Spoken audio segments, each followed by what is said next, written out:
ఎవరు కావాలి? మీరే కావాలి, మీ నెంబర్ తీసుకున్నాను నేను. చెప్పండి.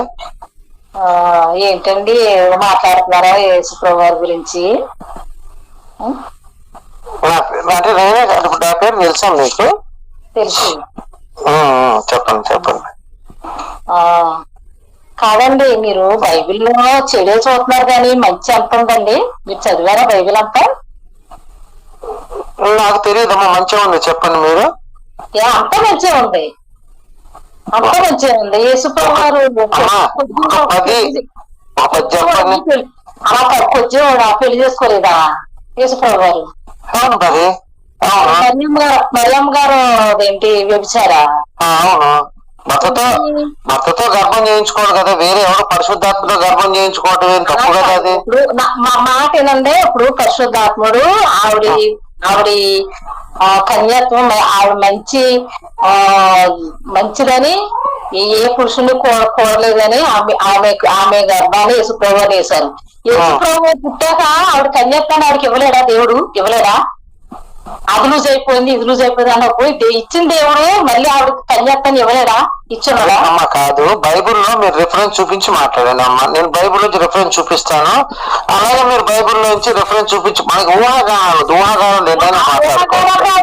దేవుడు చేసిన కార్యాలు ఇంకా చాలా బైబిల్లో రాయలేదు. అయ్యో నిజమా? నిజమా? ఏం రావాలి మీకు తెలిసి చెప్పండి. ఏం రాలేదు మీకు తెలిసి అమ్మా మీరు ఏమి రాయలేదు, అవి ఏంటో చెప్పండి, నేను కూడా తెలుసుకుంటాను. నిజంగా నాకు చాలా సంతోషంగా ఉంది. ఇంకా చాలా రాయలేదండి. కాదమ్మా,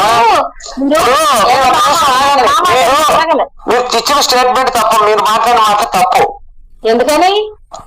ఇప్పుడు మొత్తం కూడా ఆ గాస్పల్స్ అంటే వినండి, సువార్తలలో 12 మంది 12 సువార్తలు రాశారు. దాంట్లో తోమా సువార్త ఉంది, యూదా సువార్త, అన్ని సువార్తలు ఉన్నాయి.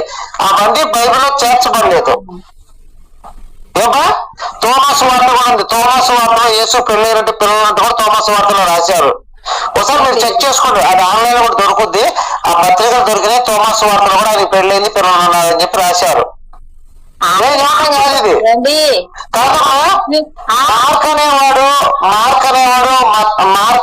అతను మత్తయి అనే మార్కు, లూకా, వీళ్ళిద్దరు అసలు యేసుకు సంబంధం లేదమ్మా. యేసు చనిపోయిన తర్వాత 40 సంవత్సరాల తర్వాత ఈ సువార్తలు రాశారు. అది తెలుసా మీకు? అసలు యేసు ఎప్పుడు మీరు చూడలేదు, యేసుతో మాట్లాడలేదు. లూకా కానీ మార్కు కానీ కాదమ్మా. అసలు లూకాకి మార్క్ అసలు యేసు తెలీదు, యేసు ఎవరో కూడా తెలియదు వాళ్ళకి. అక్కడ ఇక్కడ విని కొన్ని రాశారు వాళ్ళు. అందుకే మీరు 4 సువార్తలో యేసు చనిపోయింది 4 రకాలుగా రాశారు, ఒకే రకంగా ఉండదు. యేసు ఉదాహరణకి యేసు లాస్ట్ లో ఆయన తలుపు తెరవబడింది అని ఒక చోట ఉంటుంది. తలుపు తెరిచిన తర్వాత దేవదూతలు ఆయన తల కింద పెట్టుకున్నట్టు, ఇంకో సువార్తలో యేసు కనపడకుండా పోయినట్లు, ఇట్లా 4 సువార్తలు 4 రకాలు రాశారు. అది మీరు పాస్టర్ గా నేను చెప్తారు కరెక్ట్ గా. ఒక సువార్త సంబంధం లేదమ్మా, ఎవరి ఇష్టం వచ్చినట్టు రాసుకున్నాడు.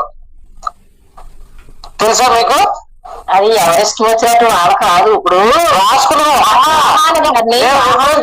మీకు రిఫరెన్స్ చూపిస్తాను నేను. యామాన్ గారిని పద్మాస్ దీవుల్లో తీసుకెళ్లి ఆయన